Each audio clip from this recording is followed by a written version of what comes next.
जय झूलेलाल। अॼु मां तव्हांखे ॿुधाईंदसि कारकत महीने जी कथा जो अध्याय ॿियों, श्री विष्णु भॻवान जे पूजा बाबति। ब्रह्मा जी चवणु लॻो त हे नारद, मनुष्य खे परमात्मा जे भक्तीअ में पूर्ण प्रेम रखी चंदन, गुल, वास, धूप, पान, सुपारियूं आदि सामग्री खणी कंहिं बि शिवालय या मंदिर में वञी विष्णु भॻवान जे प्रतिमा खे अर्घ ॾेई आचमन करे पूजा जे सामग्रीअ सां पूजा करे गीता या गायत्री मंत्र जो पाठ करणु घुरिजे। उहो गायत्री मंत्र हीअ आहे। गायत्री मंत्र: ओम भूर्भुवस्सुवः तत्सवितुर्वरेण्यं भर्गो देवस्य धीमहि धियो यो नः प्रचोदयात्। जंहिंजो अर्थ हीअ आहे त हे प्राणनि जा प्राण, सर्वव्यापी आनंददायक ईश्वर, तव्हीं सर्वज्ञ ऐं सॼे संसार जा उपाईंदड़ आहियो। असीं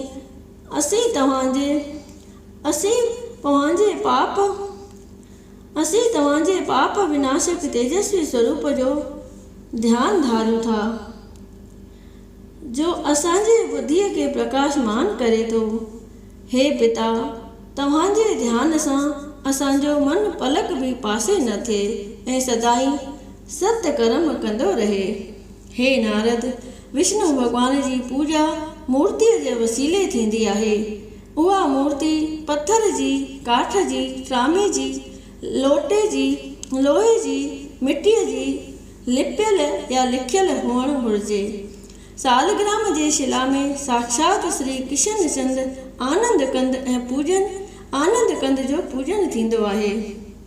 जेको अहिड़ो सालग्राम जो पूजन करे जल जी हिकिड़ी बूंद बि पीअनि था, से सभिनी पापनि खां छुटी वैकुंठ में वञी वासो कनि था। सालग्राम जे अॻियां जेको श्राद्ध कनि था, तन जा पितर हिकदमि स्वर्ग लोक में वञनि था। जेके सालग्राम जी मूर्ति दान कनि था, उन्हनि खे दरख़्त, पहाड़, बनीअ सहित सारी पृथ्वी दान करण जो फल मिले थो। सालग्राम शिला जे विकिणण वारो या दलाली खाइण वारो परले काल ताईं नरक में निवास करे थो। घर में महादेव जूं 2 गणपतियूं जूं 3 मूर्तियूं कीनकी पूजण घुरिजनि। घर में महादेव जूं 2 गणपतिअ जूं 3 मूर्तियूं कीनकी पूजण घुरिजनि। चांवरनि सां विष्णुअ जो, शंख जे जल सां शिव जो, बेलपत्र सां सूरज जो, तुलसीअ सां गणेश जो पूजन कीनकी करणु घुरिजे। कनेर जे गुलनि खां सवाइ ॻाढ़नि गुलनि सां शंकर जी पूजा कीनकी करणु घुरिजे। कारकत महीने में अगस्त जे गुलनि साण जो सालग्राम जे मूर्तिअ जी पूजा करे थो, उहो महाज्ञानी शुभ गतिअ खे पाए थो। तुलसीअ जे पत्रनि साण सालग्राम जो पूजन करण करे मनुष्य वरी कॾहिं बि माता जे गर्भ में नथो अचे ऐं मोक्ष पद पाए थो। छो त तुलसी सालग्राम खे ॾाढी प्यारी आहे। तुलसी काठ मां पैदा थियल चंदन खे जो धारण करे थो, सो निरसंशय मोक्ष पद पाए थो। उन्हीअ में को बि संशय कोन्हे। जेको मथे ते तुलसी दल लाइ अचानक मरी थो वञे, उहो बि अणपुछो वैकुंठ में वञी अनेक प्रकारनि जा भोग भोगे थो।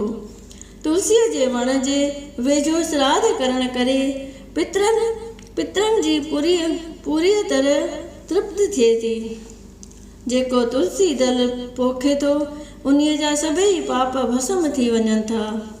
पाणी ॾियण ऐं स्पर्श करण वारे जे शरीर, मन ऐं वाणीअ जा सभई विकार हिक खिन में भस्म थी वञनि था। तंहिं करे विष्णु भॻवान जे परम प्यारीअ तुलसीअ जी पूजा करे हिन तरह वेनती करणु घुरिजे। देवता, ऋषियुनि, मुनियुनि, विष्णुअ जी प्यारी तुलसी, पापन जे कटे पीड़ खे हो सुख ॾियण वारी तुलसी, हिन दुनिया जे दुखनि खां कर हो त हमेशा आजो, कृपा करे हिन दास ते थियो आनंदकारी तुलसी। हे नारद, जो मानुष आवरे जे वण ते या फलनि सां देवताउनि जो पूजन कंदो आहे। तन खे सोने जे गुलनि जे पूॼा जो फल प्राप्त थींदो आहे। पर ॿारस ॾींहुं तुलसी पत्र जा आवरे जा पत्र भुली बि छिनण न घुरिजनि। जेको छिनंदो आहे सो गर्भ हत्या जहिड़ो महाघोर पाप कंदो आहे।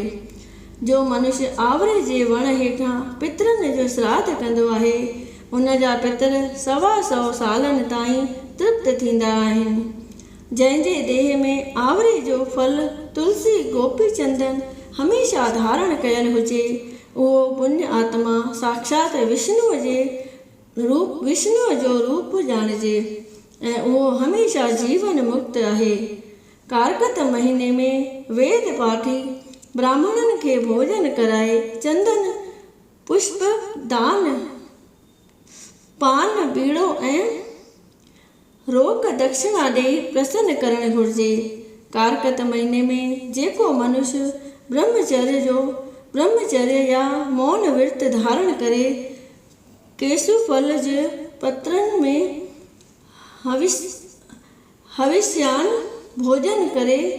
हविष्यान भोजन कंदो आहे उहो महा तेजस्वी पराक्रमी कीर्तिवान ऐं वॾो शूरवीर थींदो। सॼे ॾींहं में फ़क़ति हिकु दफ़ो भोजन खाइणु घुरिजे। आर्तवार ॾींहुं आवरो न खाइणु घुरिजे। तंहिंखां सवाइ विर्त रखण वारे खे हेठियूं शयूं बि न खाइणु घुरिजनि छो त विरजत आहिनि। लीमो तुरज मसूर जी दाल कारी मांहि बासी भोजन चणा तिरनि जो तेल मांस मच्छी शराब बसर थूम खुंबी मूरी वाङण कलर में पैदा थियल लूणु नारी साग